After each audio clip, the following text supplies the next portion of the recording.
Hi friends, welcome back to Pragnya home. இன்றைக்கி பார்த்தீங்கன்னா summer வந்து ரொம்ப நெருங்கிடுச்சு. சம்மர் வந்துடுச்சுன்னே சொல்லலாம். அதுக்கு பார்த்தீங்கன்னா நம்ம வந்து சர்பத் வந்து நிறைய பேர் வந்து கடைகளில் வாங்குவாங்க. இனிமேல் வந்து கடையில் வாங்கணும்னு அவசியம் இல்லைங்க. ஏன்னா கடையில் வாங்குறது கலர், ப்ரிசர்வேட்டிவ் இதெல்லாம் ஆட் பண்ணி தான் விற்பாங்க. நம்ம வந்து நேச்சுரலாகவே இதை எப்படி செய்கிறதுன்னு தான் பார்க்க போகிறோம். இன்றைக்கி வந்து நான் இதுதான் நன்னாரி வேறு. இந்த நன்னாரி வேறு பார்த்தீங்கன்னா சூப்பர் மார்க்கெட்டில் இல்லை நாட்டு மருந்து கடைகளில், மளிகை கடைகளில் இங்கெல்லாம் கிடைக்கும். இன்றைக்கி வந்து இந்த நன்னாரி வேறு நான் 100 கிராம் எடுத்திருக்கேன். இந்த நன்னாரி வேறு எடுத்து நல்லா வாஷ் பண்ணி வச்சுக்கணும். ஏன்னா அதில் தூசி, மண் அது மாதிரிலாம் இருக்கும். இப்போ இதை நான் வாஷ் பண்ணி வச்சுக்கிட்டேன். இந்த நன்னாரி 100 கிராம் வேருக்கு பார்த்தீங்கன்னா 1 லிட்டரு பாட்டிலில் வந்து தண்ணி அளந்து ஊற்றி இருக்கிறேன். இந்த நன்னாரி வேர் பார்த்திங்கன்னா இந்த ஸ்ரப்பு செய்யறதுக்கு இந்த நன்னாரி வேர் குறைஞ்சது ஒரு 8 மணி நேரமாவது வந்து தண்ணியில் ஊறணும். அப்படியே போட்டோன்னா அதில் வந்து தூசியெல்லாம் இருக்குங்கிறதுனால நான் கழுவுனாலுமே இதை வந்து ஒரு வெள்ளை துணியில் வந்து நம்ம கழுவுன நன்னாரி வேரை வந்து எடுத்து கட்டி அந்த 1 லிட்டர் தண்ணியில் இதே மாதிரி எடுத்து போட்டுற போகிறேன். இது பார்த்திங்கன்னா நாளைக்கு வந்து நம்ம வந்து ஊறின பிறகு வந்து வடிகட்டணும்லாம் அவசியம் இருக்காது. இப்போ தண்ணி வந்து பார்த்திங்கன்னா கண்டிப்பாக அந்த மூட்டை, சின்ன மூட்டை வந்து மூழ்கிற வரையிலும் இருக்கணும். இது வந்து நான் வந்து நைட்டு ஊற வச்சேன். மறுநாள் காலையில் பார்க்கும்போது இந்த மாதிரி எந்தவித கலருமே ஆட் பண்ணாமல் நன்னாரியோட ஒரிஜினல் கலர் இந்த மாதிரி இறங்கியிருக்கு பாருங்கள். இந்த நன்னாரியை பார்த்திங்கன்னா இது வந்து வேஸ்ட். இனிமேல் வந்து அதோட ஜூஸ் எல்லாம் இறங்கின பிறகு இந்த நன்னாரி வேரை நம்ம வந்து த்ரோ பண்ணிடலாம். 100 கிராம் நன்னாரி வேறு, 1 லிட்ரு தண்ணி, அதுக்கு வந்து பார்த்திங்கன்னா 1 கிலோ வந்து நான் வந்து ஜீனி எடுத்து வச்சுருக்கேன். உங்களுக்கு வந்து நீங்கள் சர்பத்து செய்யும்போது ஜீனியை ஆட் பண்ண வேண்டான்னா நீங்கள் இன்னும் கொஞ்சம் கூட ஒரு 1/4 கிலோ சேர்த்துக்கலாம். நான் 1 கிலோ எடுத்து வச்சுருக்கேன். இந்த ஜீனியில் பார்த்திங்கன்னா நம்ம வந்து நன்னாரி வேரை ஊற வச்ச தண்ணியை வந்து 1 லிட்டரையுமே வந்து இதில் ஊற்றிடணும்.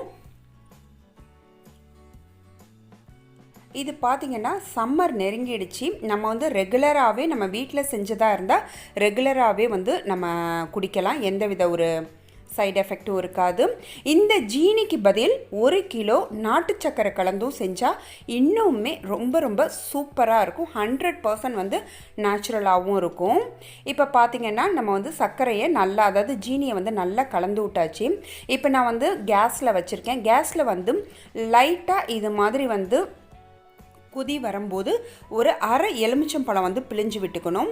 இந்த அரை எலுமிச்சம்பழம் எதுக்கு புளியிறோன்னா இந்த ஜீனி ஸ்ரப்பு வந்து பார்த்திங்கன்னா முருகாத, அதாவது வந்து கட்டியாகாமல் இருக்கவும் வீணாக போகாத இருக்கிறதுக்கும் இந்த எலுமிச்சம்பழம் சேர்க்குறோம். இதில் பார்த்திங்கன்னா ஒரு சிலர் வந்து ஒரு பிஞ்ச் அளவுக்கு லெமன் சால்ட்டு இருந்தால் நீங்கள் சேர்த்துக்கலாம், இல்லைன்னா ப்ராப்ளம் கிடையாது. இதை வந்து 20லேருந்து 25 நிமிஷமாவது குறைஞ்சது வந்து நல்லா கொதிக்க விடணும். அப்போ வந்து மிக்ஸ் பண்ணிகிட்டே இருங்க. இப்போ பார்த்திங்கன்னா நன்னாரி ஸ்ரப்பு வந்து ரெடி ஆகிடுச்சு. இதை வந்து எப்படி சர்பத் போட போகிறோன்னு தான் பார்க்க போகிறோம். இப்போ வந்து நான் ஒரு கிளாஸ் எடுத்துக்கிட்டு இதில் வந்து ஒரு நன்னாரி சர்பத்துனாலே எலுமிச்சம்பழம் தான் உங்களுக்கு வந்து டேஸ்ட்டை அதிகரிச்சு கொடுக்கறதே.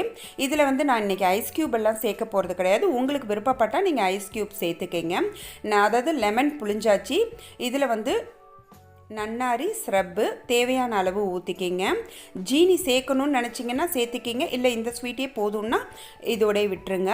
இன்றைக்கி வந்து மேலும் இந்த சர்பத் வந்து நல்லா ஹெல்த்தியாகவும் குளிர்ச்சியாகவும் இருக்கிறதுக்கு நான் ஒரு 2 ஸ்பூன் வந்து பாதாம் பிசின் மொதல் நாளே ஊற வச்சு எடுத்து வச்சுருக்கேன். அதை தான் இதோட ஆட் பண்ண போகிறேன்.